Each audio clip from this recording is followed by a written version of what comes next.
Hey guys, Aaron with Raven Dark Creations. Just wanted to say thank you for picking my mask for you guys' project. I can't wait to see it on screen. What I wanted to show you and cover was to make sure that everybody that is working with these is comfortable. You know, the actor wearing it and Natasha will be punching it so that she doesn't hurt herself. Um, this mask on my right is the punchable version. And then the one over here is the hard shell, the polyurethane resin one, and it got two of those coming to you. So what I want to talk about real quick is just how to adjust these and how to make them fit so that the actor is really comfortable in them, as well as talk about the foam that I used a little bit, and then talk about ways to patch up the paint scheme if anything gets bumped, especially on the one that she's going to be hitting. If you guys need to do multiple takes, I don't want there to be patches that are rubbed off if she's too rough with it or something like that. So I'll just show you real quick. The padding on the inside is the same on all three masks. You have a strap that you need to adjust. You really want a good bit of forward pressure with these so that they fit very snug, especially with the horns. We don't want those moving around too much. And we have a brow pad, and then we have a pad on top that's pretty thin, so that we have good eye level. If any of those need to be adjusted, I put extra pads in so that you can adjust the eye level as well as how the brow pad sits. So if you need to, you can rip that out and put a thinner one in, or add on to this one and put a thicker one with either E6000, barge cement, hot glue. Pretty much any adhesive will work for that, for attaching pads. If you want to attach pads for cheeks, this one you really won't need to because it's flexible and soft. But if you need the other ones, they typically fit where you don't have to do that if you get them adjusted right. But if you need to, you can slip little EVA foam pads in on the cheeks to keep it from moving. So the easiest way to get in and out of these things is to get this adjusted. And sometimes it takes a couple tries. Don't flip the hair over the mask because it gets kind of annoying. The easiest way to do it is to kind of tilt it up, put it behind the person that's going to be wearing it, and then rock it down and forward, and that's it. And then somebody can adjust the hair as needed. To get out of this, or to just in between takes, if you need to breathe, just rock it up like this. You can breathe and then just rock right back into it, and easy to get in and out of. But do really get that strap adjusted so that you're getting good pressure, so that it stays put while you're doing the shooting, especially if there's a lot of motion. So this version is that impact resistant resin, really hard. You wouldn't really want to hit that. This, on the other hand, it's a 14-pound density closed cell foam. So it's closed, which means that the outer portion is nice.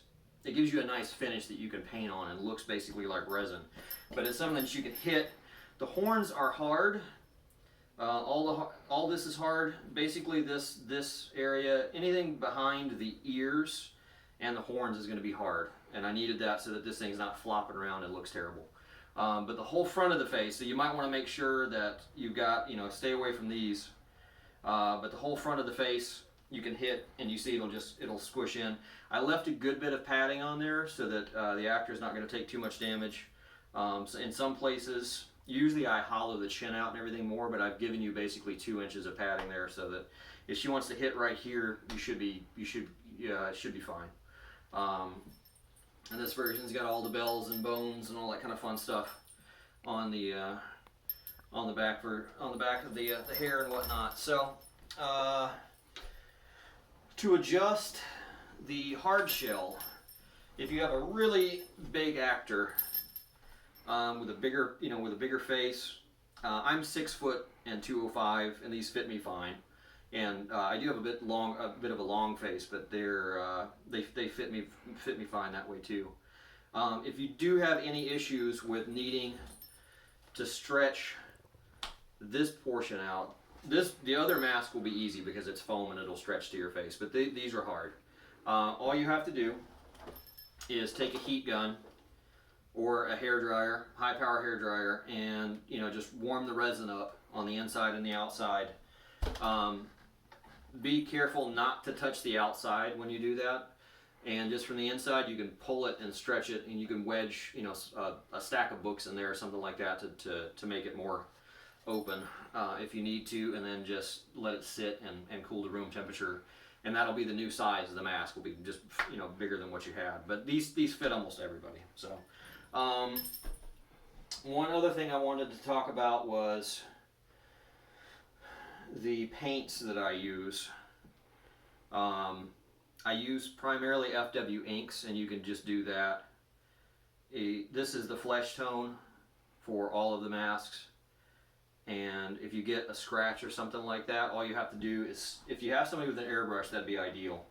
But if you don't, just take a regular brush, you know, dip it in this, stipple onto the scratch. After you put, actually I should have said this first, put gray down first.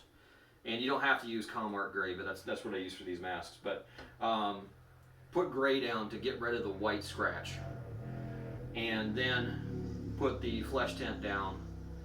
It's going to look way too bright. It's going to look very obvious that it's been painted. The next step is what's going to fix it though. You take burnt umber, water way down, like maybe like a 1 to 10 mixed with water and paint. 1 part paint and then 10 parts water. Take the same brush. Any brush will work pretty much. The stiffer the better. But dip it in and just flick like that, and it'll put tiny bits of paint on. Any of your makeup artists should, you know, will have some of these techniques down. Flick the paint on like that onto the patch, and you should be golden. The other thing, if you get anything with the horns, same trick. Put the gray down to get rid of the white, and then FW acrylic ink. Sepia is awesome stuff. I use it for pretty much everything. Even on the face, the beard area and that kind of thing, you can do the same trick where you take and just flick some on or stipple it on, and you should be good. So if you guys have any questions, just shoot me an email or message me on Etsy. I appreciate it. Thanks. Bye.